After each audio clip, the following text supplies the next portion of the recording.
1, 2, 3, 4, 5, 6, 7 of us are online at the moment. So I'm going to call the meeting to order at 7 o'clock and 43 seconds here on October 20th, 2021. Thanks, everybody. I presume you've had a chance to look at the agenda. It looks more complicated than it is, in my opinion. Time will tell. But there's a lot of stuff going on. There's a lot of moving parts, and we'll get to many of them. For starters, I hope everybody's had a chance to look at the minutes from the September 22nd meeting that Karen sent out. Thank you so much, Karen. And as usual, that is the first item on our agenda. So does anyone have any comments on the minutes? And if not, I would certainly welcome a motion to accept them. So moved. All right. All right. I'm going to say we could do a roll call vote, but I think if anybody has a problem with accepting them, please indicate so. Otherwise, I will assume that we are unanimous in accepting the minutes, and by unanimous, that would be 7 of us, 7-0. Good, thank you.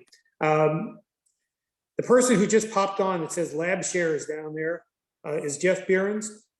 Please welcome Jeff. He is the newest alternate member of the committee. Sworn in just 3 or 4 days ago, as I understand it, or so he said anyway. But I know Danny has appointed him. He's just not randomly showing up and pretending to be a member of the finance committee. So once again, we are a fully staffed committee of 9 members with 2 alternates. And thank you, Jeff. Jeff has expressed a significant amount of interest in being involved on the finance committee. He met with Danny as well, Danny Silverman, and I think he'll be a valuable addition. And he fills up another box in the Zoom meeting, which makes us look even more complete. So good-o, well done. We're the Brady Bunch.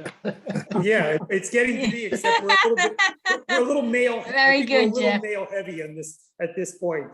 You know, the Brady Bunch who've all transitioned and aged. So let me just sort of preview what we're going to try to accomplish tonight. I'll what's the expression? I will. I can't even remember. There's an expression for like tipping your hand ahead of time. We are in capital improvement plan season. What's that? Is it in English? Is it in English? It is in English, and I just can't remember it. It's like blowing the lead or something like that, but I don't remember. Come on, it's got to be a poker. Tipping your hand, is that what you mean? Tipping your hand, yes. That's as good as an expression as any. So could we move on? I knew please? It would be a yeah. We are moving term. on. We are moving on. We will get to the capital plan in good time. It'll involve a certain amount of conversation about the nature of the finance committee's role. As you recall, in our last meeting, we had an extensive conversation about changing certain aspects of our role as it applies to the department heads, to the town administrator and accounting roles, and to the select board. And we will address all of those, but the capital plan will be particularly focused on that. So the first element on the agenda is Charlie Sumner's town administrator report. And what I hope we can talk through there is just kind of where we stand here at the onset of the budget season, particularly as it applies to, there is a very generic town warrant for the December 4th meeting, and what some of the challenges are going to be in actually even having that meeting based on the things that Charlie and Lisa and Mary are working on to generate the kinds of numbers the town needs to have in place to even populate the warrant. So if you wouldn't mind, Charlie. Yeah, good evening, everybody. Jeff, nice to meet you. I think I've met everybody else. Anyway, I'm trying to think where I should start, but let me just go back a step. And where are we on all the work that we're trying to do to address a number of the accounting and financial issues that the town is dealing with? And I would just start off by saying, you know, I've been working with Lisa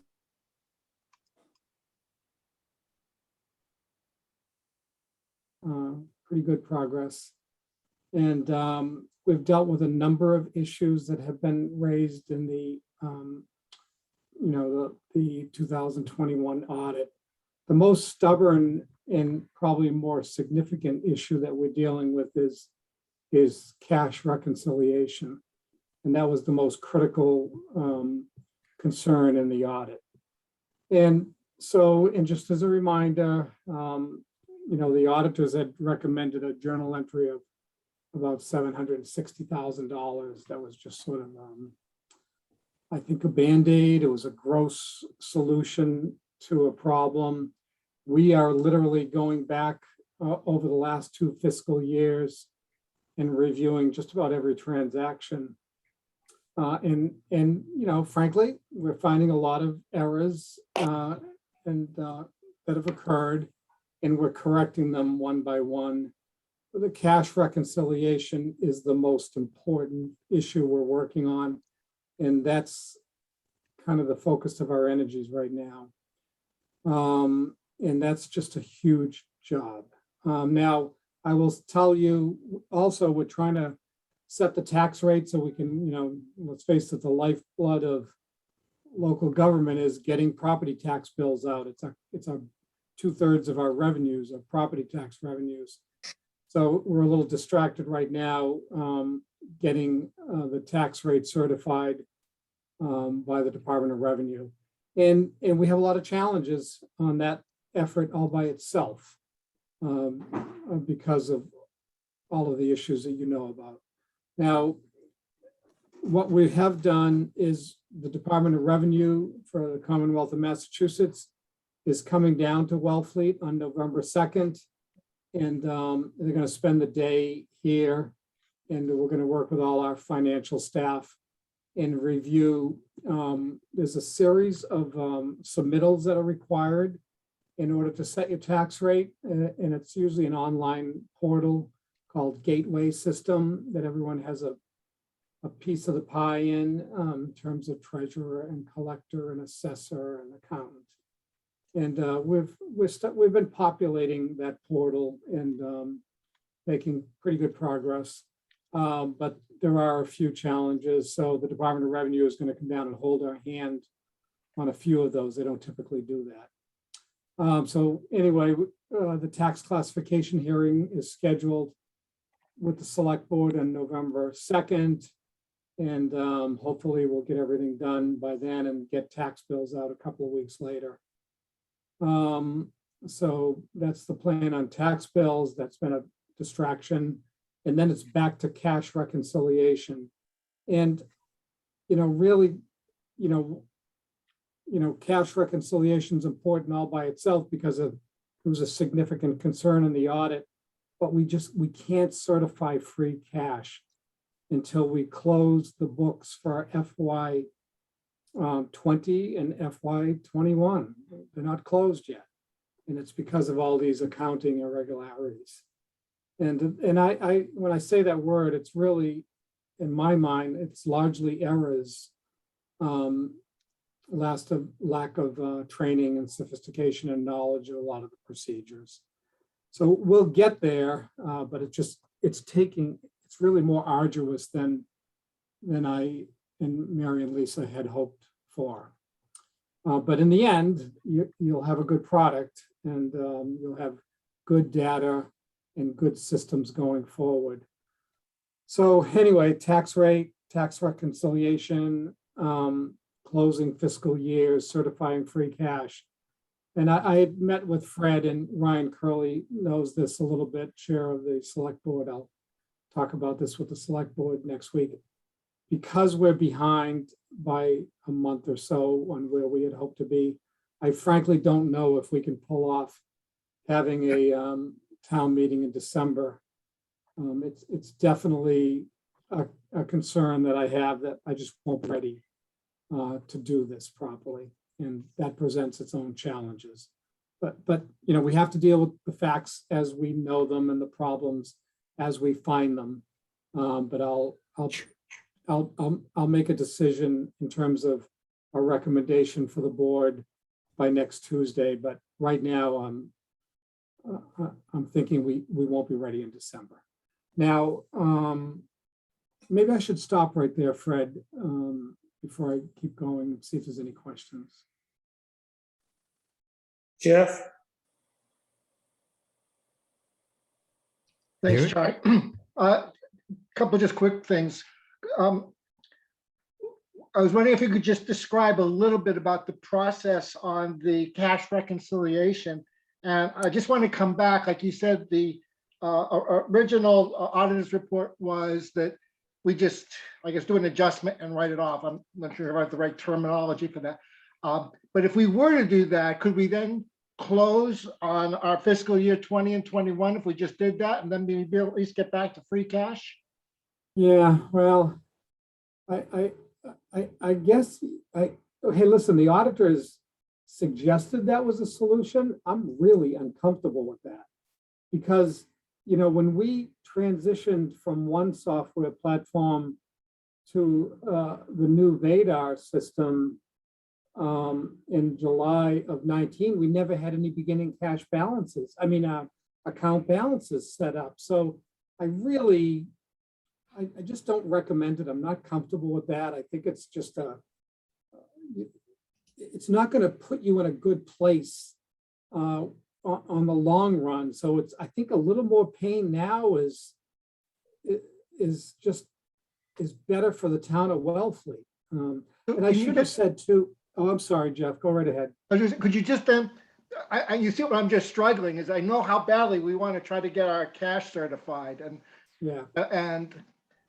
So you just talk a little bit about then what the process is in the reconciliation. Yeah, so your town treasurer has provided, you know, her cash books, her accounting documents to Mary McIsaac and Lisa Sauvé. And that's the detail that she used to account for and report on all her revenues and receipts that come in from, you know, all different sources. And that's what we're really working on now, is reviewing that documentation and, you know, addressing issues and problems that we find. And then we're going to, once we identify those issues, we'll make specific journal entries to make corrections to that work effort that occurred over the last couple of years. And I will say that there was a lot of transition in all your accounting staff and all of your finance staff. And then when you had the transition from one software platform to another, and I don't think there was a really solid investment in training a lot of new people that you had. So that's part of it. So, you know, this effort is going to take some time, but I think it'll bear fruits because we're going to end up with account balances and that are reflective of, you know, the real time for Wellfleet. So, you know, we've got another month of hard work to do. And one thing I didn't mention is this effort has been complicated because we do have some issues that I can't go into detail on, where we've had some existing staff that have been out on, you know, authorized leave. I won't go into any more detail of that because I don't want to violate their privacy rights, but there's some people that have been out. And so Lisa Sauvé has had to backfill some of those, you know, so she's kind of doing two jobs at the same time. So I frankly, I'm sort of, tomorrow, I'm going to be interviewing another, you know, retired person who might be able to come in and help us out for a month or two, even while we go through this other problem that we're dealing with. So, you know, it's sort of all hands on deck. We're doing everything we possibly can to be exacting and precise and address these issues. And, you know, the other thing, the other value in going through this exercise versus just a gross, you know, solution is by finding errors and problems, we can train people on what they did right and what they did wrong. And if you don't, if you don't suffer the pain now, I think it's just it's gonna show its face again going forward. So I hope that answered your question, Jeff. Did someone I else have have a? I Yeah, thought I have a question. Yeah, I've got a question. I can't see your face, Stephen, or you all. Go on. Do you really want to? Well, only insofar as I need to see your hand go up or something. Go on. So Charlie, do we have an idea of how much money is in the short-term rental funds? Like you said, you've worked on, you said all the not trust funds, but the last meeting you said that all the other miscellaneous funds were kind of reconciled. Did that include the short-term rental occupancy tax? No, I think when we had talked last time, we had dealt with a lot of the issues with the stabilization fund and the police special detail fund, the OPEB fund.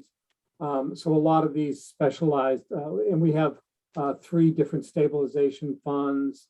So we're able to clean up all those issues. The room occupancy tax issue, which is really important, is really a local receipts issue. And that's critically important because I'm trying to, at the same time, Lisa and Mary are working on these issues. I'm trying to work on a fiscal forecast for FY23. Well, as I mentioned to you, property tax levies are 2/3 of your revenues, but local receipts are the other critical third of your revenues. And until we go through this exercise and I can get some account balances, I don't have an answer on, meals tax and all kind, beach funds and all of these things. Those are the elements that we're working on right now. So Okay, we'll so have them for you ultimately. all right. Stephen, did that answer your question? Well, I'll wait to hear the answer, like what the fund has in terms of a balance. Sure. And I know you might think And I'm actually- jumping the agenda, but I mean, it'd be nice to find this out and whatever, but not right now. Yes, and we're going to get there. We need to get there. And think about it, we need to close out FY20 and FY21. And when we do that, then you're going to have all these balances. So Right. it'll sort by of the be way- like they're going to explode before us when we get it all done. So It does have a bearing on an agenda item that's coming up a little bit later on the affordable housing request for the 80% of it. trust. So it's a pertinent question, even though it's not specifically on the agenda. Yeah. Charlie, I've got a sort of a generic question here as it relates to the timing of all of this. And I know there's not a hard answer to this, but especially since you've noted that the DOR is coming in and that the DOR has to be satisfied with certain numbers in order to do the recognizing of the cash and the certification of the tax rate. But the other part of that is your longevity in your current role and Lisa's and Mary's. We've talked a number of times that all roads lead to January, maybe February. We are just now getting a screening committee together to find your replacements. And it isn't clear, when we met with the DOR, by we, I mean the finance committee, had our meeting with them, whatever it was, 3-4 weeks ago, they indicated they might have a report by January. So all roads kind of appear to lead to early 2022, which is also coincidentally or not, the time when we're meeting with the departments on their budgets and what they expect their budgets to look like for the coming fiscal year. How do you kind of foresee all of that working in terms of transitioning? How complete are we likely to be with the DOR and with you by, I'll make up a number, January 1st, such that we have confidence, regardless of whether town meeting is on December 4th or not, that we can do an orderly transition to another regime that will then hopefully follow your guidance. Yeah, well, yeah, thank you, Fred. Honestly, when I signed up to help, I was in my mind, I was hoping I'd be finished up by the end of January. And there was a time, there are some governors on. I'm a retired, public sector employee. So there are some governors, there's some restrictions on how many person hours I can work and how much money I can make. But the way this is worked out with the original Governor Baker's restrictions because of COVID, and then everything's based upon a calendar year for earnings for someone like me and Lisa and Mary. We don't have a threat that I have to walk out the door. So, I mean, in my mind, I would like to re-enter the sort of the semi-retiree, environment because I have other interests. But there's no overwhelming concern that I have to leave. I think, I'm thinking right now in my mind, when I used to talk to my family and friends about the end of January, I sort of now talk about the end of February. And I think that's the critical thing. And I think the other element is once I can get cash reconciliation done and close out those 2 previous fiscal years, I think then my goal will be to focus on, that's going to provide some comfort to applicants that are, quote, in the financial positions that, okay, everything is, Humpty Dumpty's put back together again. Account balances are solid. The accounting system has resurrected itself. And as a matter of fact, we purposefully, I didn't mention this, I should have, I apologize in advance, but we purposefully have asked our auditors to come in the middle of December, Powers and Sullivan. Now this will be the audit for FY21. So we want them here in the middle of December. And, yeah, it's a real pain, but we want them here when Lisa and Mary and I are all here, so that we want a clean audit. We want to cleaned up our account balances, closed our books, have everything reconciled when those auditors walk in the door. So, we're trying to do everything we possibly can to create a situation where we'll be attractive, to recruiting someone. So I think my goal, and I've talked to Fred and Ryan about this, just as the chair of the 2 respective boards, is to hire an accountant first, so that Lisa and Mary can spend some quality time with this new party. And then once that's in a solid position, I'd like to try to work with the select board to frame the recruitment process for me, my position, to follow just behind that. And then, Lisa and Mary and I can bid you farewell. So. Can we assume that the willingness of Wellfleet to pay for the service, that you and Lisa and Mary will make yourselves available to help transition to your replacements? Give them a week or 2 weeks, whatever is appropriate, of handholding. Yeah. And the answer is yes, within reason, of course. But yeah, that's what we're trying to fit all these elements into that process. And I have sort of talked to a few people in here and there. Is Lisa and Mary are more important to this transition than I am. And I would encourage, as we get down this road a little bit, is to retain Lisa and Mary to come in on a periodic basis, whether it be once a month or whatever. We can all talk about that to make sure that monthly reconciliations are being done, that the you know, that people have the skills they need to do these functions.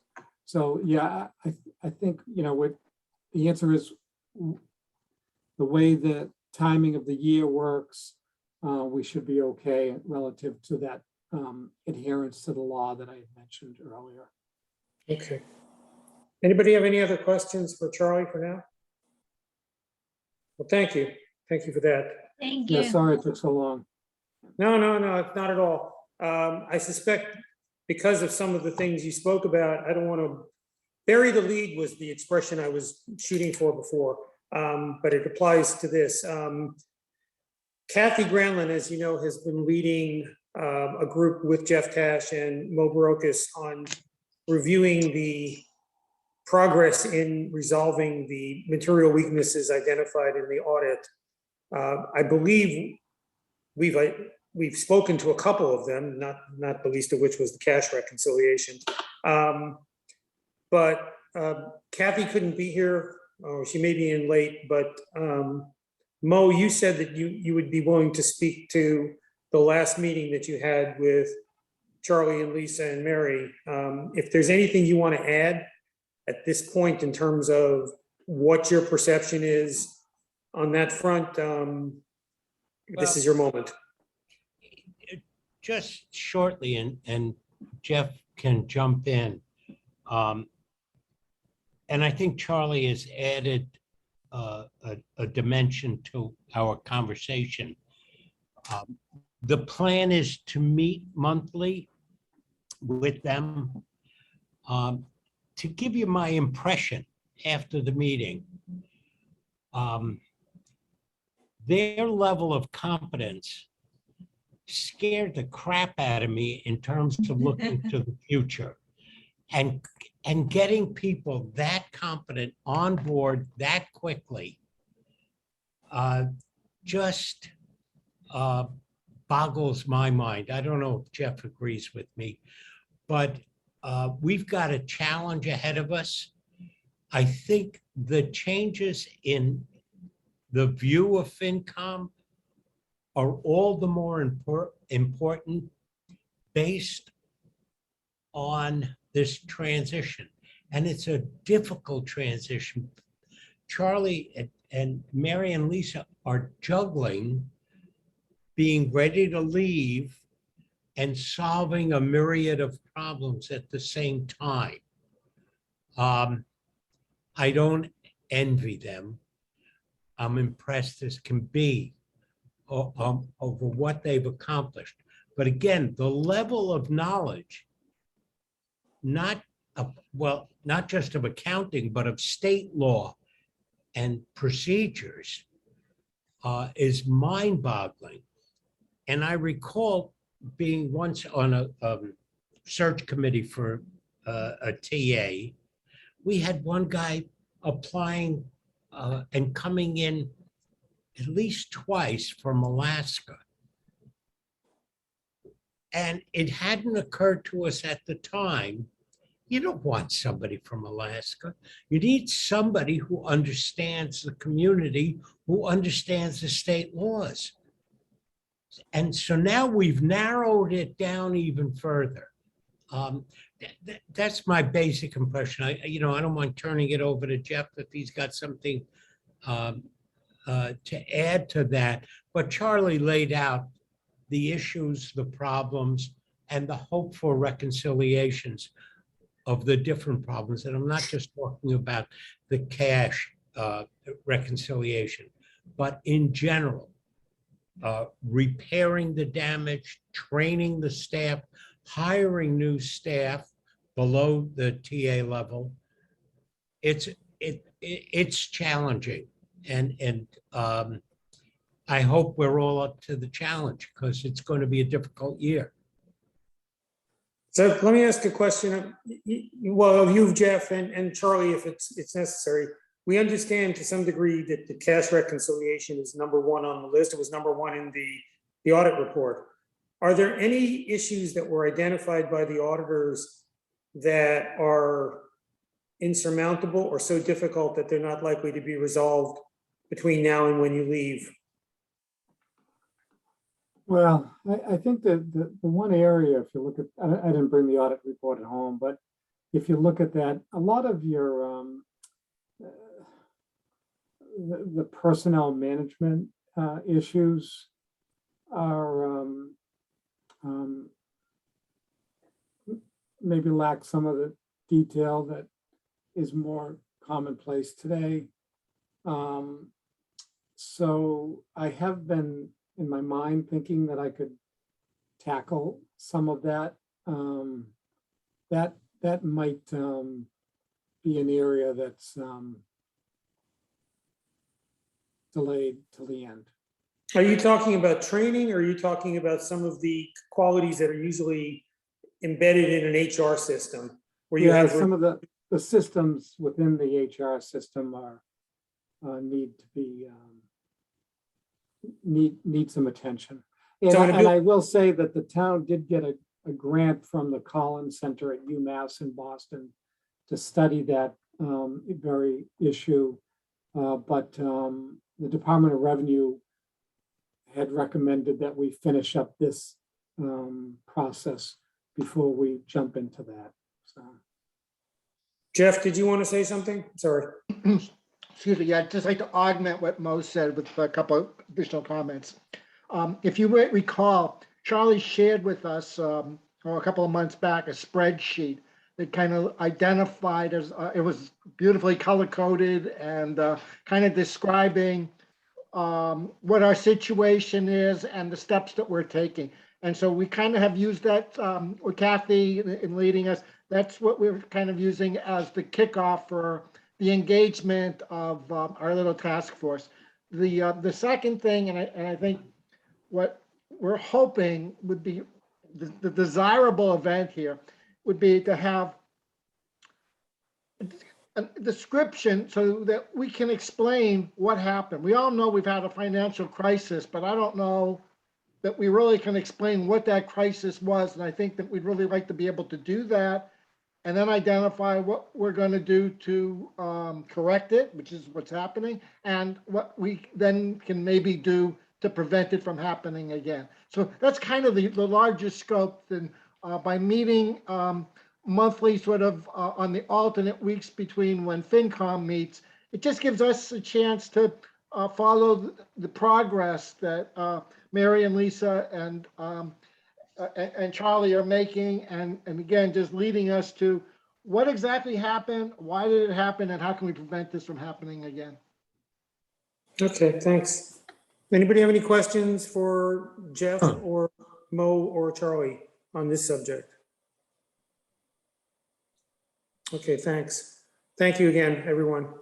And let me add too that I spoke to Kathy the other day, and this could easily come under the subject of new business, but it does impact your working group. So let me just throw it out there. We received through Charlie the other day the earliest possible draft of the warrant for the December 4th town meeting. And as you would expect, there are any number of articles, I didn't count them, but I'm going to say 10 off the top of my head, that will require a finance committee vote one way or the other, because they address various items that some of which we've already discussed and some of which we have not, like the refunding of OPEB, things like that. And in most cases, they are not identified, the numbers are not identified yet. So the actuals have yet to be determined. And some of that is going to come out of the process that Charlie and Lisa and Mary are doing, and some of it will come through the DOR and so on. But what I asked Kathy, and she agreed in principle, and I hope you guys do as well, is that we might deflect or veer a little bit in your mission for the next month, so that when you meet with Charlie and Lisa on December 9th and November 9th, I'm sorry, and after that, that we also address the questions of how real, or do we have numbers for those items? Because one of my concerns that just emerged the last couple of days was, oh my God, we are meeting on capital improvement plan this month and next month. We're going to have to meet at some point to vote on the warrant articles. And if we don't know what's in those warrant articles and what those numbers mean, we're going to be behind the eight ball when we do. And it would help if we had some intelligence on that. And I'm hoping that you guys can develop that with Charlie and Lisa so that you can come back to the finance committee and say, Article 3, this is why the number is what it is, and here's how it came to be, and that sort of thing. But those numbers, as I said, they don't exist yet, so So don't worry. are we going to have a meeting December, annual town meeting? Has that been decided officially? It's a placeholder, it is not official. Okay, so then why are we talking about it when we don't even know for sure if it's gonna Because happen? there's a warrant out there that says there's going to be a meeting on December 4th, because it's been So- announced that we're having a town meeting on December 4th. So that means we have to look at it just because I mean, if it doesn't have all the details in it, why are we spending time talking about it? Until Well, we because- got that fleshed out. Because we're going to have to be prepared for it if there is one. And so we have to start thinking now about how we would be prepared. 'Cause I'd rather work on the capital improvement plan because Well, we're that's the getting to priority that. for this meeting. Yeah, we are getting to that. And that will Okay. that's the next thing on the, well, it's not the next thing on the agenda, but it's very close. But we are going to have to consider how we are going to prepare ourselves for a town meeting that is currently scheduled. And is what it is. We also have a work group on, as we discussed at our last meeting, on policies and procedures for the FinCom. What that means is, that is me and Jen Rhodes and Jeff Tash, and we've met twice at this point. And our charge, as we understood it, was to come up with some practical suggestions about how to improve our ability to work with the department heads, to work with the TA and accountant, and to work with the select board. And each of those has a different approach. And I'll treat the capital improvement plan department head one last, because that will segue into the next agenda item, the main thing that we're talking about tonight. Ryan Curley, who's online tonight, and I have spoken 4 or 5 times now in the last couple of weeks, and I think our communications has improved vastly. Ryan has asked us to look at certain items that are coming up that have a financial impact, one of which we will be looking at tonight, and one of which we will briefly discuss tonight.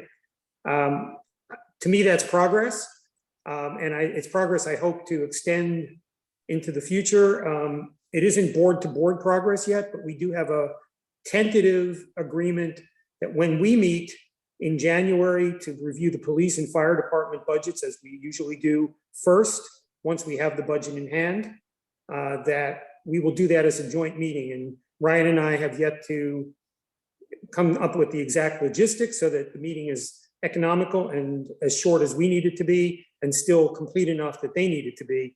But we will come up with a process that should satisfy everyone and get it done quickly.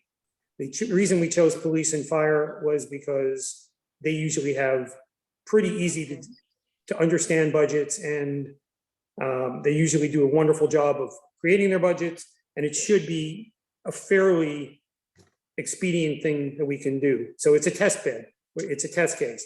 We have been requested to have joint meetings on a couple of other things. Charlie had suggested that we do a joint meeting when he comes up with the financial forecast that he's working on. That's a TBD at this point, since it doesn't exist yet. But when it does, we may be requested to do a joint meeting with the select board on that issue as well. So I just say, stay tuned on that one.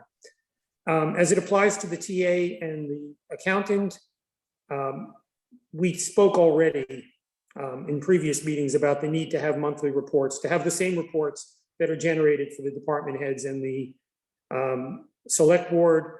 That has been agreed to in principle, but it is only in principle at this point until the books are right and those reports are generated. That is the year-to-date reports and whatnot. They don't exist. And if they don't exist, we can't get them any more than anyone else can. But I think we can reasonably assume that the next team and the new captain will adhere to the same, hopefully the same principles, which is that is the role of the finance committee is, and the goal here, just to remind everybody, as we move into the capital improvement plan, is that in order for us to be, and we don't know what the DOR is going to say when they come back about what the role of the finance committee should be in Wellfleet, whether it's going to require a charter change or anything. But what we discovered in the last year was that we were late to the game in getting current information, even when it was bad information. We were told, wait, we were told, we don't have it yet. And because we didn't have a well-defined role, we did not have the ability to insist. And that is going to change. We're going to at least have good information. What we do with it is to be determined to some degree. The place where I think we can make the most immediate impact, and that will segue between the last part of our recommendation and the beginning of the capital improvement plan, and I hope everybody got a copy of it. It was sent out a few days ago. It is what it is.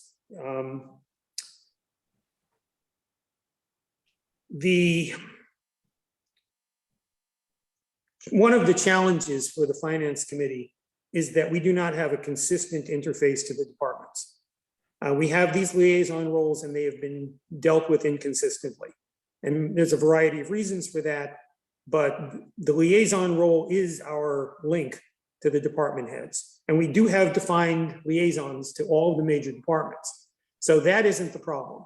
Problem is that we can improve the process so that we do, in fact, meet with them as we need to at various times in the year to, at this point, for example, understand their capital plans in greater detail than they have perhaps provided them, and to vet them to some degree. And so I went back and looked at the capital plans from previous years, 2019, 2020, that is fiscal 21, and they are very different than what we got this year. And no insult there, Charlie, none intended to anybody.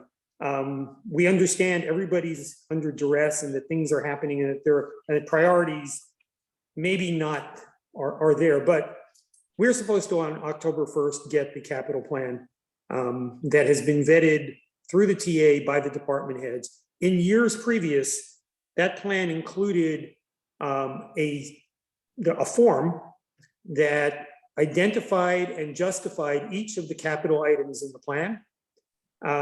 It's a 5-year plan, so there would be an expectation that you would see 5 years of planning. And as of last year, we saw a number of departments that had 1 year or 2 years and then blanks for years 3, 4, and 5.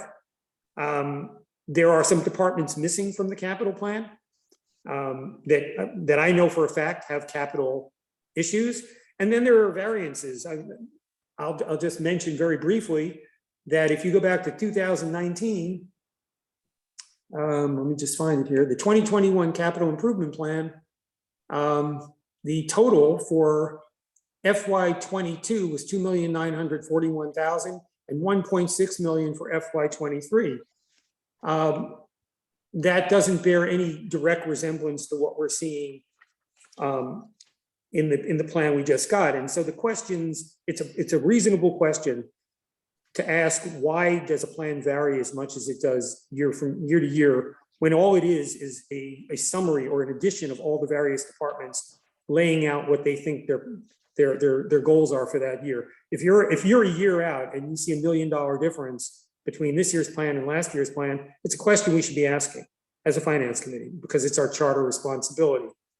And what the working group came up with, and I hope you will all agree, because this is where I get to sound the committee and get a sense of whether this is something we're going to go forward with, is that we can take a quick look at the capital plan tonight, but what my preference would be is we've come up with a very simple template of questions to ask the various department heads, and they're broken up by operations plan, capital plan, long-term planning.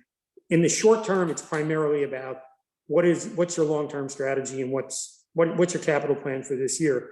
What I would like to charge the finance committee to do tonight through its liaison roles, and we can define who goes where, or redefine if you've forgotten, is to, between now and our November meeting, reach out to your department heads, ask the pertinent questions, and flesh out the things that are missing in this year's capital plan. And they are primarily, we do not have the justification pages at all. So I would ask every department head, if you've made a capital request, fill out that form and tell us what it is, because that's historically what we've done. And the second one is, if your department is missing multiple years, fix it. You know, there's no reason why any major department can't think out 3, 4, 5 years, even if they're guessing. You know, that's what a 3, 4, 5 year plan is. You're guessing what you might need in a few years. One of the departments I have to interface with had no capital plan at all.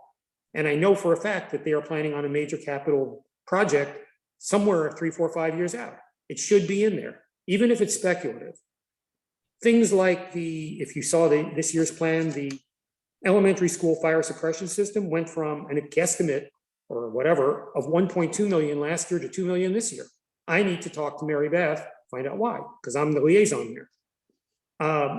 So what I'm asking of this committee is, we can talk through the capital plan as we have it right now, but it is not the final plan. It can't be the final plan.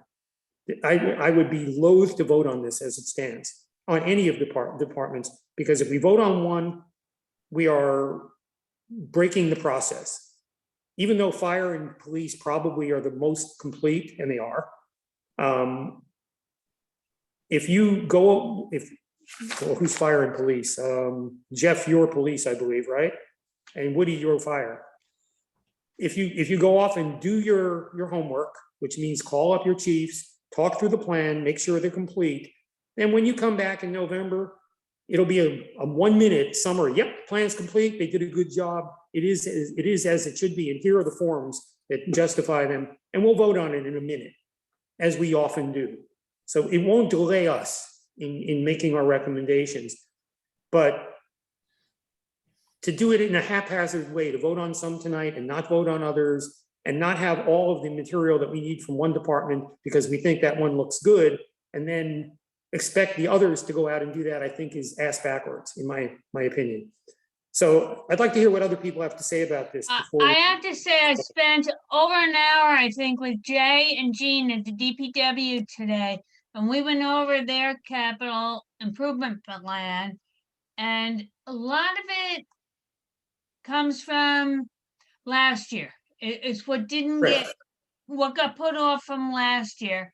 Other things are, I don't know what the word is, but heating systems that just need to be replaced, a lot of maintenance, but all of their capital improvement projects, I have documentation why they need them. We spend an awful lot of time. Jay has really stepped up to the plate since we've lost Mark, and we just had a wonderful, it was a long but a wonderful meeting. He's really stepped up to the plate. We're very lucky to have him. Let me just say to that point then, if you're confident that the DPW capital plan is as it should be, then all we really need is the documentation that they would have provided a couple of years ago. I'm sorry, Charles, I'll get you 1 second. Okay, just wanted you to know I'm looking for you. Thanks. You need to raise, go ahead. Yeah, and I'm sorry, Fred, maybe I wasn't very detailed with you when I talked to you. We were running around. So tomorrow we will have a booklet for each department with all of those forms filled out for every single one of these requests. We'll have a copy for every member of the finance committee and every member of the select board. So yes, I wanted to get the overall cover sheet to you tonight, but all the detail, all those forms will be available at the end of the business day tomorrow. We'll let you know when they're ready. Okay, thank you. So then I should have told you that. I apologize. no, I appreciate it. But in a way that makes it much easier for us as a finance committee. If we have that information, it'll get distributed to each person on the committee through their liaison roles. What we've decided, what we thought was appropriate as a work group was that there be several meetings a year with your department heads. One around this time of year, to talk through the capital plan and what their hopes or aspirations are for their ops. What are they thinking? But that there's nothing formula about that. Then again, in December, after the ops plans have been delivered or while they're being delivered, to see whether they're getting everything they want or not. And then perhaps one around town meeting, if there is any major articles that are being put forward by a department that are going to require borrowing or debt. 3 meetings a year seemed about right. That seems like very low hanging fruit to me. But part of the reason for doing this is not just so that we can dot every I and cross every T. It is that we improve our communications with the departments, that we start to create a two-way street so that the departments look at the finance committee as a resource on questions of finance. And right now, I would say that is not true. I would say it's inconsistent in any case. And again, the only way this is going to work is if we all do it together. If some do it and some don't do it, we don't really have a liaison role. We just have some people who care a little bit more about their departments than others. And that's how it's been in the past. And I don't think it can go forward that way. So I guess what I'm asking for is a vote to go forward with the recommendations that have been put forward by the, what do you want to call it, a steering committee, the work group, on meeting with the department heads and vetting the capital plans. And that's it. That's all we're really asking for at this point. But the goal is to formalize and standardize the way we work with the departments so that that leg of our three-legged stool is attended to, and we don't have to think about it as, oh, I wonder if this person has spoken to them or not. If anybody has an objection to working through with their departments as a liaison, this would be a great time to say so.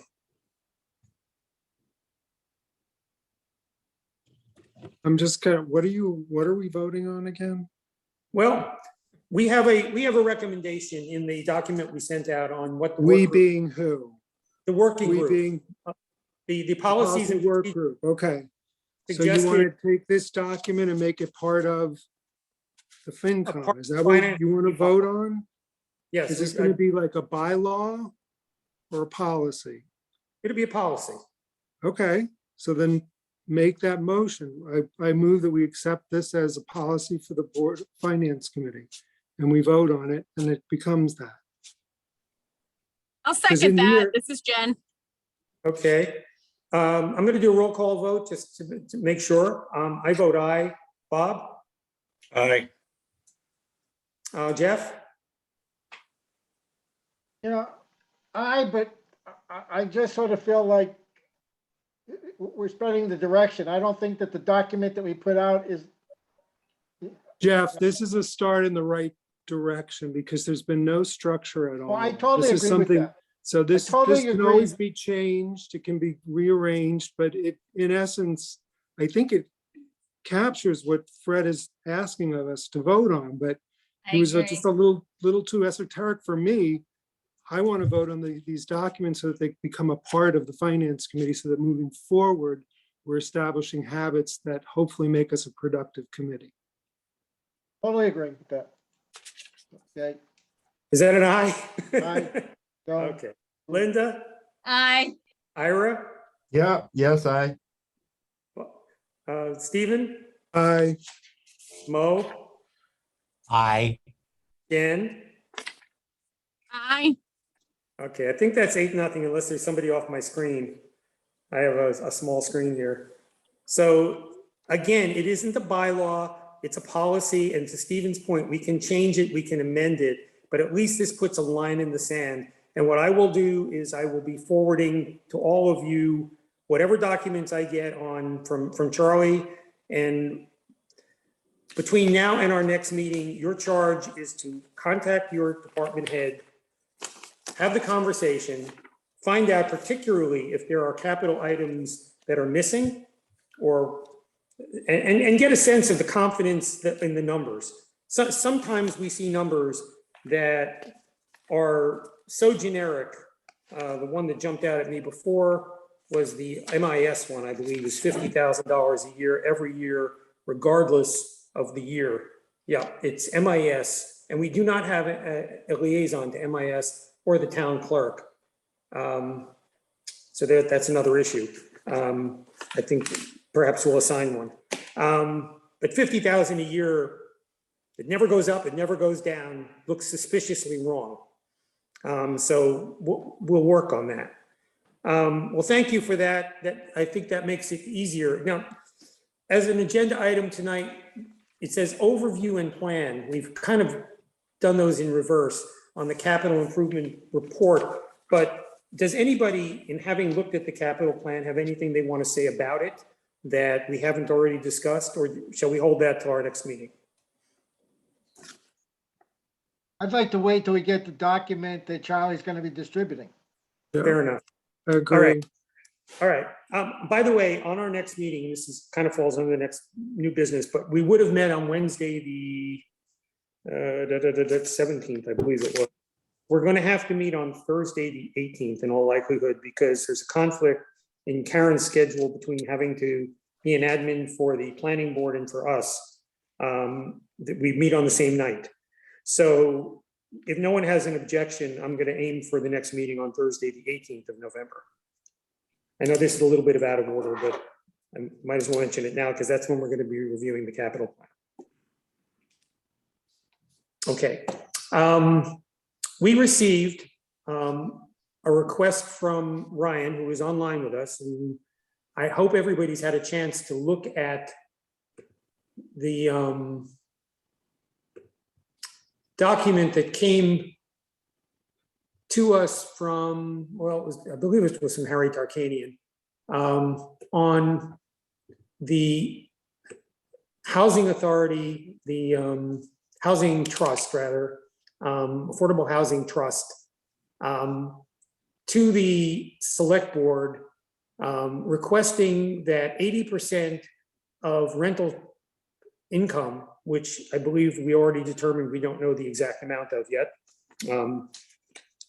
be diverted to the Affordable Housing Trust, be put in a fund, like an enterprise fund.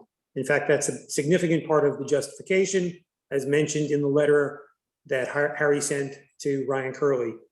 Ryan asked that the Finance Committee weigh in on it, and I agreed, because this is also, I think, an aspect of us interacting better with the select board, as well as interacting on issues that historically have not been necessarily in our wheelhouse, but everyone on this committee has expressed a desire to know more about what revenues are and how they're going to be appropriated, that we don't just look at expenses.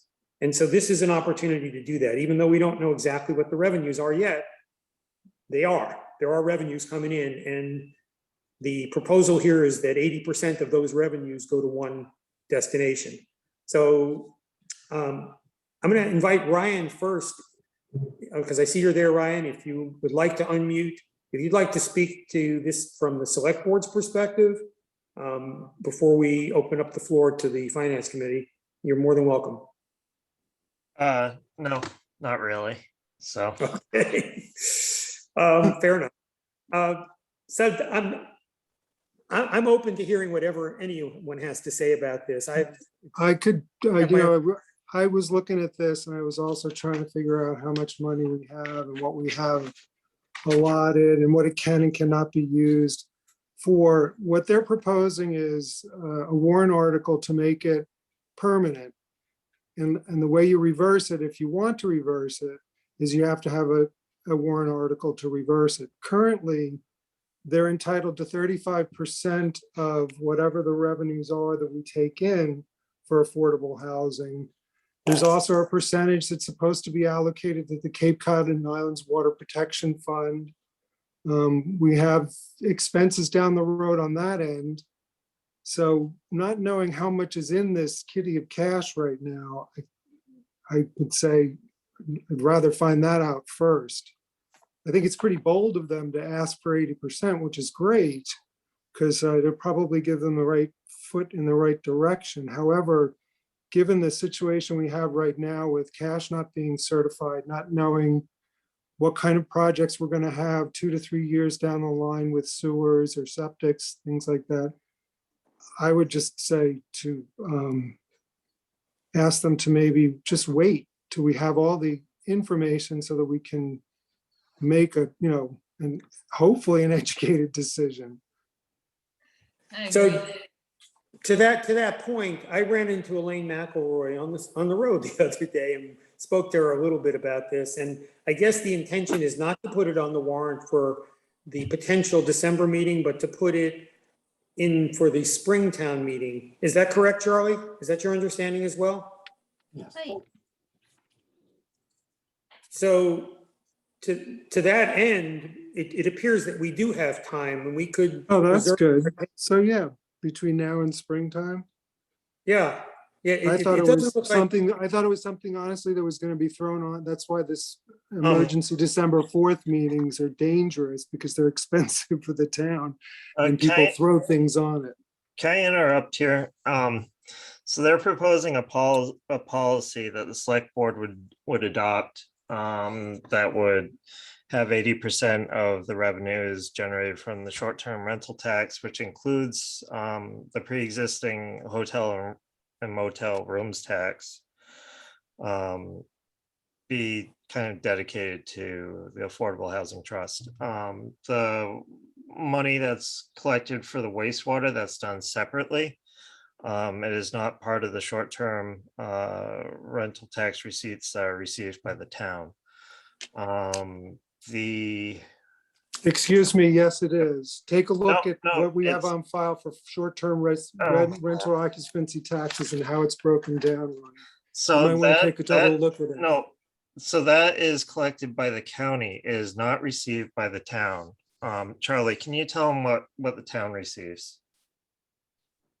Yeah, there's two allocations that relative to the room occupancy tax. That's what Ryan's talking about. Some of it goes directly to the county and is administered through county government. So, but we can get some more information for you as we march down this road. Yeah, and the town does not administer that at all. It goes directly to the county. Yeah, I think Ryan, that's if I a 2 point. understand what you just said, you're saying this will not necessarily be an article in town meeting. It'll be a policy that's adopted by the select board or not? It has to be a warrant article.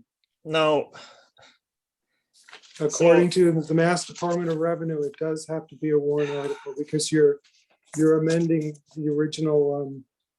there's no amendments. It's a source of revenue that the town receives. They're asking for us to dedicate the revenue for a specific purpose.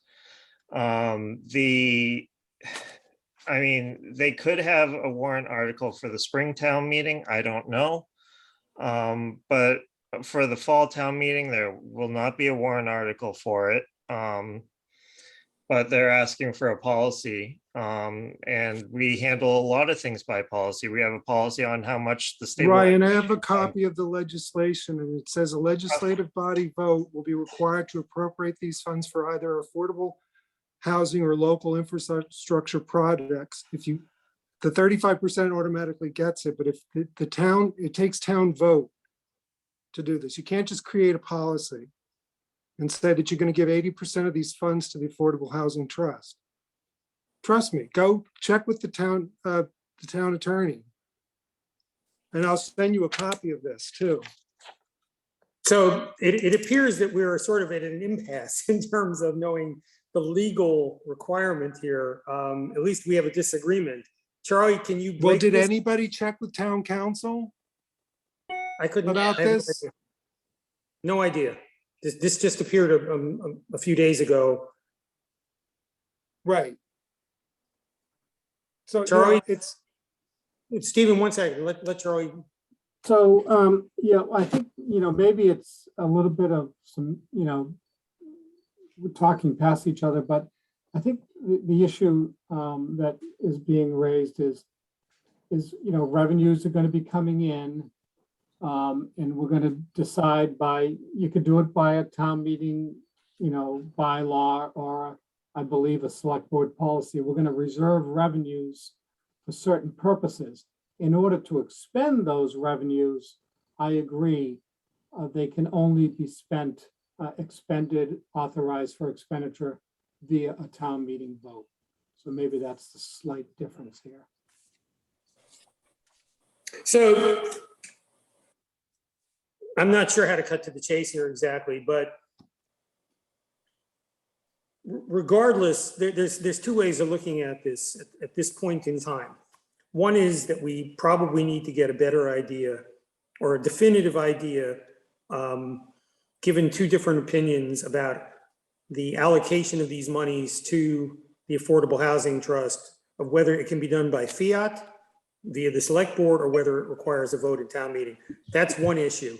The other one appears to be, if I'm not mistaken, do we as a finance committee think that it's a good idea to reserve 80% of the funds from the short-term rentals to one fund, that is the Affordable Housing Trust, Yeah. or do we not think so?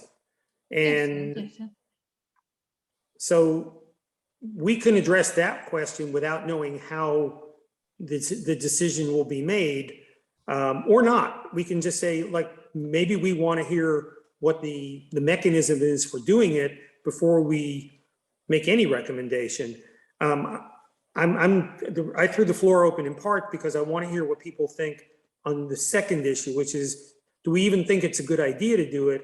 I will say for myself, it seems a little premature to make a decision like that when we have so many tranches of money that are going to have to be filled that we don't know how they're going to be filled at this point. Some of the articles, projected articles on the fall town meeting are like refunding OPEB, for example. There's all kinds of monies that we're going to need to do this, that, and the other thing. My feeling was it's a little premature. I It doesn't mean it's a agree. bad idea.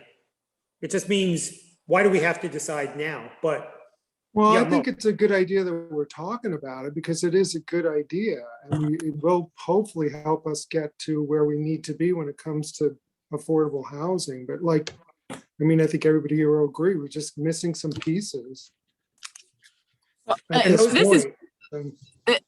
this is Yeah, Mo. Jen, and what I would say is I do think it's a little premature, and without really knowing what the numbers look like, we don't really have an overall picture. So if it's possible to wait a little while, that would be I would kind of lean towards that. Well, just to make a point, I agree that without more information, it feels premature. I wouldn't want that to diminish the importance of affordable housing in the view of FinCom or our members. But I do think it's premature. Again, if we go public, I would not want to put it on a back burner. We just need more information. I think it is important to support affordable housing for us and for the town. Yeah, I don't know that we're arguing in any way that it's important to support affordable housing. I think the only argument here is 80% the right number? Is it 50%? Is it Yes. 40? Is it 60? Does it change year to year based on your affordability? These are open questions based on the financial state of the town and whether the money has anywhere to go. You can put it in a tranche and say, okay, we're going to throw it in the Affordable Housing Trust. But if they don't have anything to spend it on and we need the money somewhere else, it doesn't look like a great idea that year. It might look like a great idea next year. Or it might be that people say, and I'm sure many will say, we need to build that fund up to be as high as it can possibly be so that we are ready to spend when we have it. I don't know the right answer to that. I'm not going to pretend that I do, but what I'm hearing is that we're not prepared to say conclusively that we agree with this request or not at this time. Well, is this even a request? They're not requesting it. I mean, it's not requesting anything of us. It's just a copy of a memo that went to the select board about something that might happen in the springtime. So No, it's out for comment right now. It's about out for 5 comment, then yeah. So, no. Will you, all right, so it's out for comment for 5 weeks. The Will I select board, what, it's Robin? coming Wait, back. wait, wait, Stephen, let him talk. It's coming back before the select board in 5 weeks. At that time, the select board will decide what might do with it based on the comments that we received back. That's how this process works. If the finance committee is unwilling to participate, then, you're unwilling to participate. But, it is not, it's 5 weeks, basically. So Okay, so we are participating. You've heard our comments. you haven't made one material comment so far, so. I think the general thing is that we don't have enough information at this Brian, point, right? question. Brian, what, do you want us to agree that it's a good idea or not agree that it's a good idea? Or would you like us? I'm not dictating any of that. The amount. No, no, no. The monies come in, they go into the general fund. Last year it was, I think, 600,000, give or about. Charlie, what was the most recent amount that came in? I believe it was just shy of $600,000. Yep. So And we, at town meeting, we voted to put the short-term rental tax rate up from 4% to 6%. That is supposed to take effect on the turn of the calendar year. So that's an additional, 50%. So if we're taking in 600,000, you're talking about, now 900,000 plus in short-term rental receipts for next year, for the following year. And that's just a ballpark figure. So. And 80% of 900,000 is nearly 800,000, it's 700 and change. That's a lot of money to go into one fund. So can I ask a question? Where did the figure Yes. 80% come from? Why 80%? Harry Tarkanian. Yep, Harry Turkanian asked for it. Does that strike anyone as a very high and arbitrary amount? I mean, I don't know where that figure comes from. I don't think anybody doubts that we need to fund affordable housing, but why 80%? That just seems like an awful lot of money. I think they're gearing up to purchase property. I believe, didn't they put out a request for a proposal for anybody trying to sell property in Wellfleet, Charlie? I believe they're working on a request for proposal for that purpose. Yeah, and can a committee like that do that, or does the select board have to do the request for proposal? Well, I can't answer that question. I'm not Okay. familiar with. Just how thought the I'd ask. business- Jeff, you wanted to say something? Yeah, I think the question that pops up for me is, what is the money in the housing trust?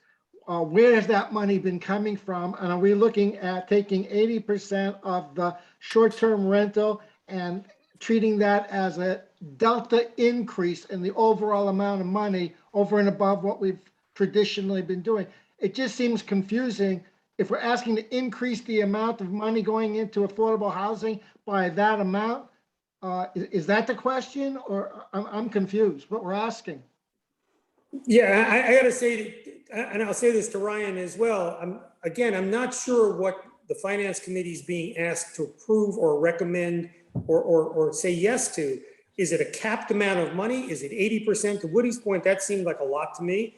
But if we had a real target for that money, if there is in fact a specific project that requires this much money, then why would we not just be aiming to raise that amount of money? Why 80%? Why not just an absolute amount? It's so vague, and the fact that it's a number in perpetuity suggests that. Just a moment, Mo, please. It suggests a priority for the town, which I agree is a priority, but it isn't the only priority for the town from a finance perspective. There are some other really big ones coming up that are going to require a lot of money.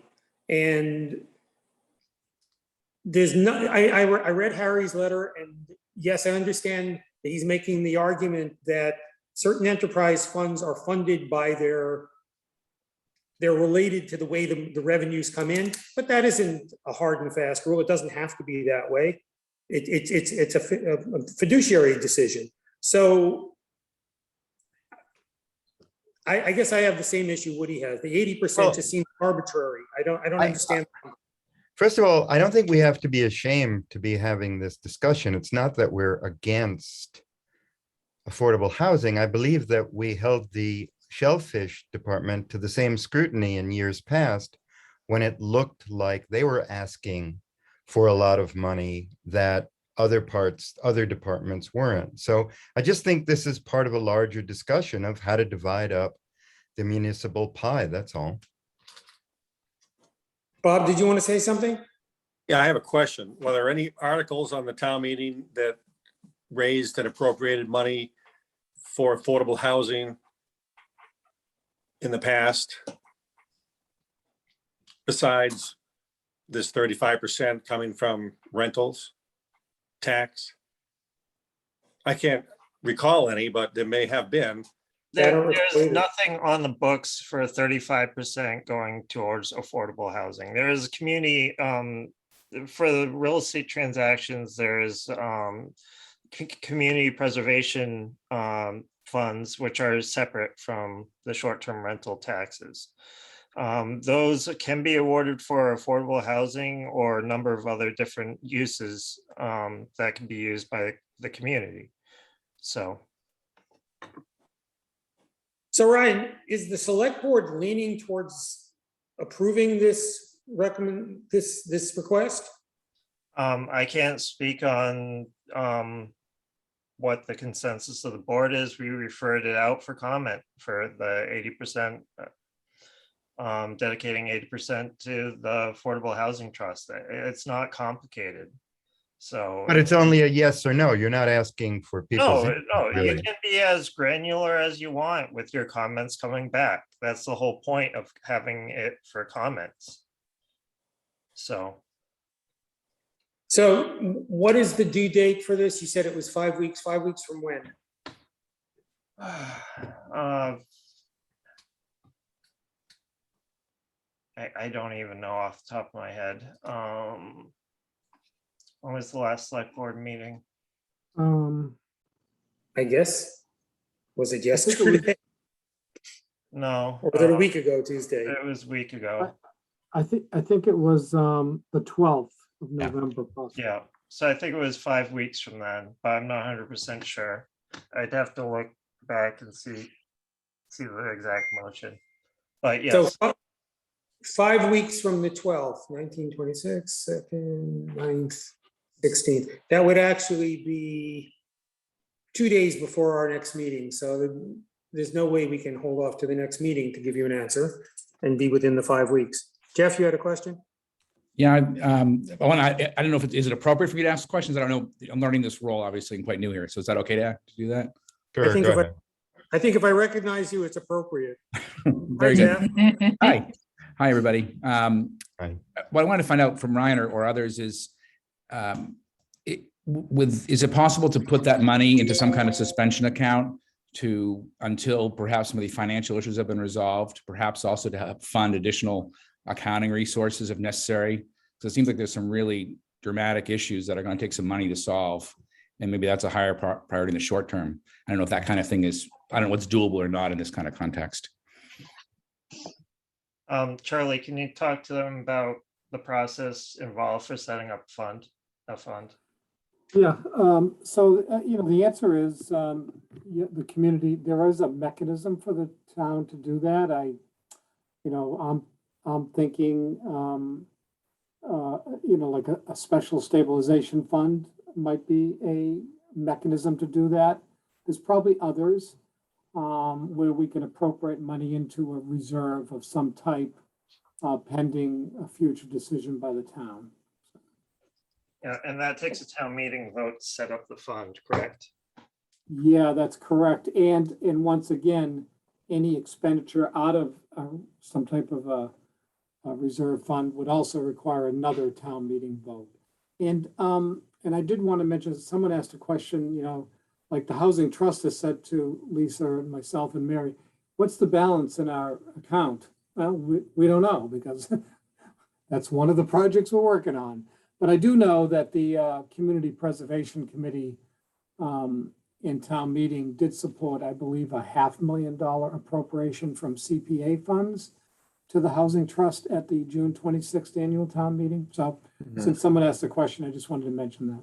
Right. That's correct. That was their big ticket item last year or earlier this year. Charlie, what was the 600,000 that Ryan mentioned? Where was Oh, I that think coming that- from? No, I think that's our annualized revenues on average over the past few years for the room occupancy tax. And of course, that's at the 4% level. Okay. It seems to, And I'm sorry too, but, and also Ryan's of course right that the town voted to expand that from 4 to 6% on January 1st, but also the state recently expanded that to single family homes too. So we're going to start to realize that money and start to see that in our collections. But that's collected by the state and sent back to the town. So there's a delay. it seems like what the purpose of this is to build up a bucket of money so that the housing trust can be in a position to go out and acquire new properties to be using for affordable housing. But I don't know that that to me is the impression of what this is about, but I'm not really clear the way it's being talked about that that's what it is. What else could it be? I mean, if that's what we're trying to do here, it just seems stating what it is that they're trying, we're going to put this money aside so that the town can acquire property that can be used to do affordable housing. And I think everybody agrees with that. The phrasing of it, though, just makes it really seem confusing. So, yeah, Bob. Can I make a suggestion? As what we know, our revenues and our situation, that we wouldn't go beyond a 50-50 split. And that, 80% is a little excessive, I think. And the purpose of what monies logically makes sense to support housing would be the revenues from this source does make logical sense that we wouldn't want to go beyond a 50-50 split at this time, 80%, not knowing anything else. And we needed to make some sort of an input before the next selectmen's meeting. So I would purport that as our suggestion at this point, not knowing anything else. And we could use that as cover that we don't know anything else of the town's finances until further scrutiny of the free cash, et cetera. I think that's So- I think If I that's a may, good idea. Fred, Well, one at a time, please. I think Woody, you were talking. I was just Mo, going to say you're that next. I think that all right, here's what bothers me. 80% of a fund that is obviously going to grow in perpetuity seems to me at this stage to be an awful lot of money. 50% is what we think is probably, or at least what I think at this point, going off of what Bob said, 50% seems like a logical number. The room tax is just going to go up and up and up as time goes on. Wellfleet's not getting any less popular. So let's say that that is what we think is a logical number. And then perhaps there's a space in there for people to discuss where it lands. Okay, Mo?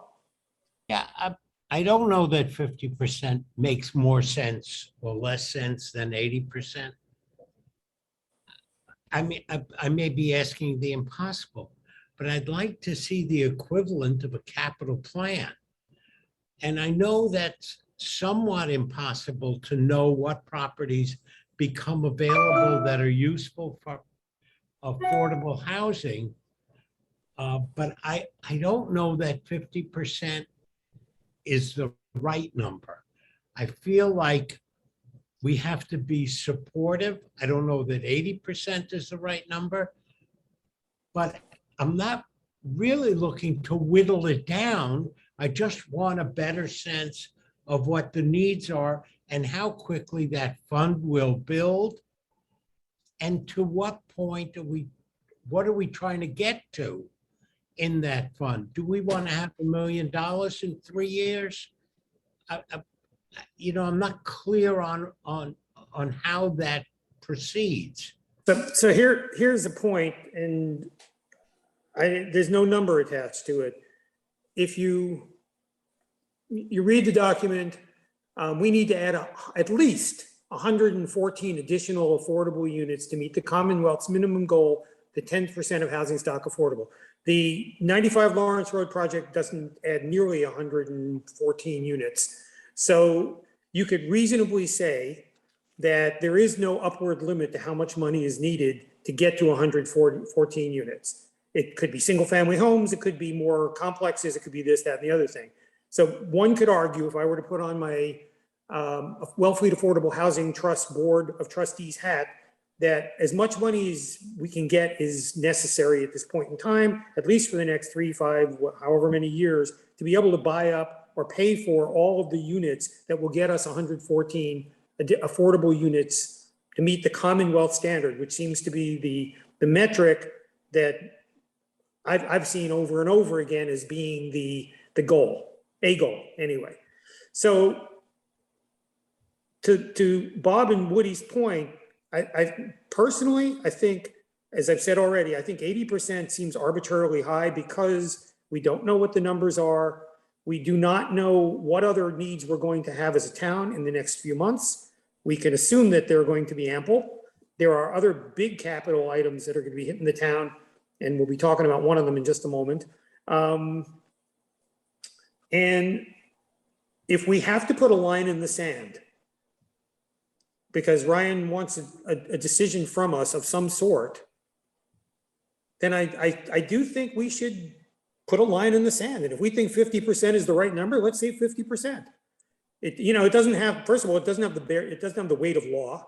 It's an opinion that we think, without knowing the numbers, without knowing how much is coming in from affordable housing, without knowing what the town needs to spend on this, that, and the other thing, it seems like a lot. 80% is what I'm hearing from a few people anyway. So we can say, well, less, but not so little that we don't show our caring for affordable housing in this town. Not So 10%. moved. So can we put a line in the sand and say, are people comfortable saying, look, given everything we don't know, and we can phrase it this way, given all the vagaries and what we don't know about income and what the requirements are going to be, that we recommend that the select board allocate 50% to the Affordable Housing Trust. Does that make any sense to anybody here? Well, it makes sense in the fact that you just threw out another thing that we don't know. You just, while you were discussing that, you said, well, you don't even know about the next huge thing that's coming up, which I don't know what you're talking about, but that scares me enough to say, well, like, yeah, why are we giving all this money away when we don't even know what's coming down the pike? Right, exactly. I kind of feel, and more generically, and this, folds back on Charlie and his presentation before, I don't want to tie the hands of the next TA and accountant and say, we've got all this money and it's going into a fund, but we're not going to be spending it right away. And you need all this money in some other areas, but we don't have any way to raise it without debt. If we have the money and it's not being spent immediately, maybe the town will see it as a priority, but it won't be our priority. It'll be the select board and the TA's perception of where the priorities are. But that's a TBD at this point. We don't know what those priorities are going to be just yet, because we don't know how much we're in debt or how much money we don't have. So I'm personally, as an individual, not as the chair, comfortable with, and I believe Stephen already made a motion along the lines that we recommend. Well, to you know what, the other thing I really want to know is, in Harry's letter, he's saying select board policy, the select board to adopt a policy. I really don't think that they can do that, and that it does require town meetings vote, and I'd like to find out from town council. Well, I think we can commit that between now and our November meeting, we will get the answer to that question. Yeah, So it may be that you're right, it may be that so I Ryan's- move we recommend 50%. I second. I'm going to go a roll call vote. I'm going to say aye. Bob, Aye. Jeff, Linda, Aye. Woody. Yes. No, I'm Steve, just laughing. I'm looking at you. Aye. I think the Red Sox just got creamed and I thought I was watching Jeff's face. That's all. oh, no. Stephen, Yes, aye. Mo, Aye. Jen, Aye. and Jeff, I think you get to vote tonight because we don't have all 9 members here. So you actually can act as an alternate. I could comment and vote at the same night. This was a good I night. for me. believe you can because we are. I mean, I 9 hate to sound like a wet rag, but I think it's if you don't have 7 people to vote. Oh, well. That's Take where it- the- Oh, is it take it 7? back. I thought it was the Yeah. full number. But we Okay, can let sorry. it vote. No, it's the full membership of the normal seats. If somebody, if there's a seat. Yeah, that's that- my understanding as well. If we're not, Okay. if we're not fully staffed, that an alternate can step in. I vote aye. Okay, so No eating during the meeting. 9-0 to vote, to recommend a 50% cap on the allocation of short-term rental receipts for the Affordable Housing Trust, pending, obviously, the legality of it. And also, well, pending nothing but understanding the legality of it. So we can revisit this in the future since this is not a binding vote on the select board or the TA. And recognizing that 50% is as arbitrary as 80%. So Exactly. we really have Absolutely. no idea what they- 50% of $1 million is more than 80% of $10, by the way. So who knows? Who's the freak knows at this point? That's all the major business. There was correspondence this week. We don't have any liaison reports for all the obvious reasons. We have no transfers. There was correspondence from Ryan this week, and indirectly through Ryan and others. I think Charlie also sent a missive from Kurt Felix, Scott Horsley, and the Wastewater Commission that there's going to be on November 2nd a I don't even know what it is exactly. A symposium. Presentation. It's a presentation for however many hours it'll take because it is massive. If you've received the PowerPoint and it is quite long, quite dense. There is a financial component to it. And in that capacity, Ryan has requested that the Finance Committee be represented there. I decided it didn't make sense to call a special meeting of our committee just to be there as a quorum. But I do think everybody who's interested, as we've had many presentations from the wastewater folks over the last few years, and this is in support of getting a watershed permit from the DEP and moving towards finalization of our request for that with real numbers, but also very heavy on the science. So I don't know how they're going to present. If they go through the PowerPoint, it's going to be an intense headache fairly quickly because there's an awful lot of science in there that is hard to understand if you're not in the Bring middle your of. jammies. So the financing component will be the first on the agenda. Most of the PowerPoint we've actually already gotten to, but financing we haven't yet. Okay, and what time will it be on the 2nd? The meeting starts at 7. We are setting the tax rate. Before that, that's the only other item on our agenda. So probably 7:15. About So something like Ryan, let me ask you a question. The financing, as I understood it, represents various scenarios for how this could go down. Are the finance questions asking for actual real money that the town allocate? Yes. So it's asking for what, consulting money or submission money?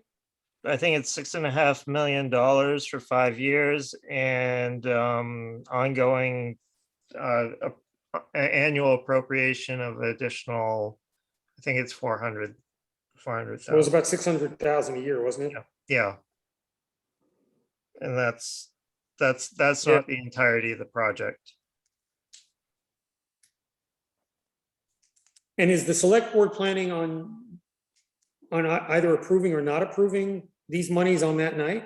I guess I'm confused about what exactly is being approved on the second. These seem like monies that need to be approved at town meeting. Yeah, they would be approved at town meeting if they're on, if,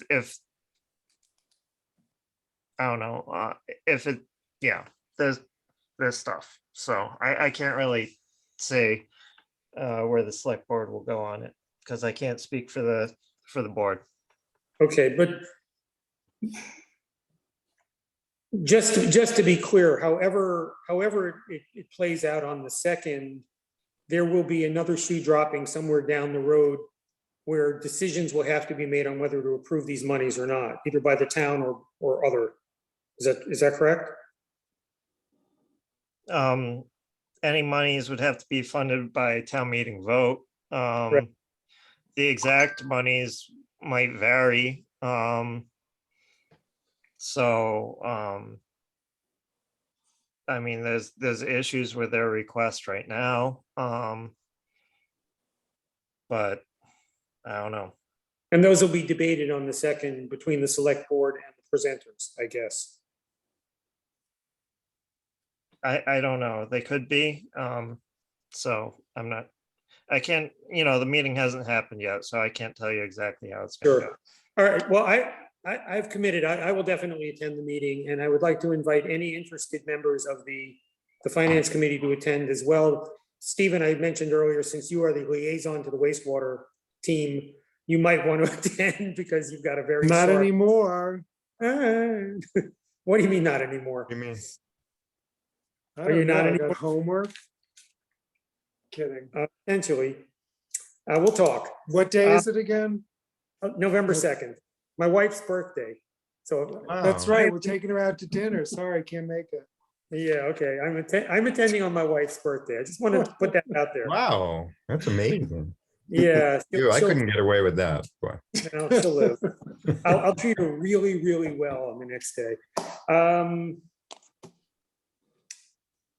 All right, there will be finance committee attendance at that meeting, and one or more of us will be there, and I'm prepared to commit to that, and we'll see what it is. I have no other agenda items for tonight. I don't think I do. Let me just be sure that's true. Oh, yes, I do. I'm sorry. Understanding Stephen's concern about whether in fact there is going to be a fall town meeting, and if so, will it in fact be on December 4th? We don't Noted. know. If there is a town meeting on December 4th, we will have to have a meeting before that in order to vote on the warrant articles that relate to the finance committee. I would like to recommend that we have that meeting on December 1st, tentatively. That's a Wednesday. That would be So 3 days. moved. And if anyone has a serious objection to that, otherwise I'm going to put it on the calendar and we will see if the meeting actually happens or not. Is that okay? Sure. Sounds good, yeah. Great. Anybody have any other new business? No, I met with Jay at the DPW, so if you want all this information I have about their capital improvement items, let me know. I'm sure I do, or that you're gonna bring that to the next meeting. Okay. Bob? Yeah, I don't know if it's just new business or a liaison report. I see that Nancy has requested monies for an upweller for, I think it's next fiscal year. And I've spoken with both the Shellfish Constable and Truro and the DPW, I call it DPW, where the one we gave away several years ago is sitting next to the DPW Provincetown building.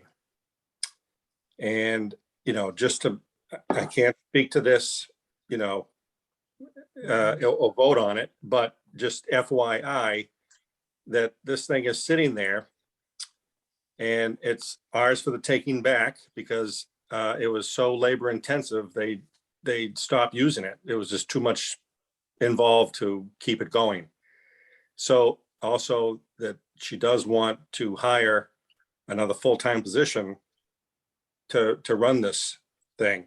So my suggestion would be that we grab this thing back, we try it with the personnel that is on board now, trying to be fiscally responsible, and that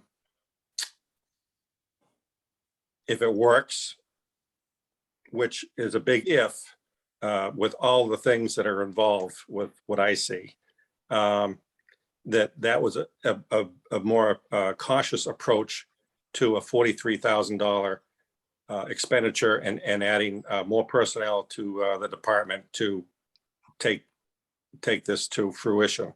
So I'll just throw that out there. And I talked to DPW today. They said, well, it's sitting down here and it's starting to get overgrown. I haven't talked to Nancy about this yet. I will. But just throwing it out there as new business or liaison / report. So there you go. And I know we have an issue because you can't vote on, because of conflicts of interest, you can't vote on issues related to the shellfish budgets and all. But what I guess I would suggest is if you could ask Nancy to attend our next meeting. If justification for that upweller, for a new upweller is needed, so at least we can have that conversation with her when you reach out to her, and we'll have that conversation. Well, I mean, it's whenever anyone's capital plan gets a review from us. I mean, she put it on her capital plan, so I don't know. But yeah, and that's when we will review it on the next meeting, so. I gotcha. I think we need to have every department head come in, but where there are conflicts, where there's obvious issues, and I'm gonna trust the liaisons to make those determinations to say, if you vet a capital plan with your department head and you see a big issue, ask them to attend our meeting and justify it themselves as, as part of our review process. Right. Well, I'm supposed to shut up, so I will. There it is. Thank you. All right. Anything else? Well, with that, thank you. I know this was a tough meeting and there's a lot involved. You all performed admirably, thanks. So I would certainly entertain a motion to adjourn. So moved. Second, Seconded. all those in favor go, yay. Yay! Thanks, Sweet. Fred. All right. Good night, guys. Thank Good you. night. Bye. All right.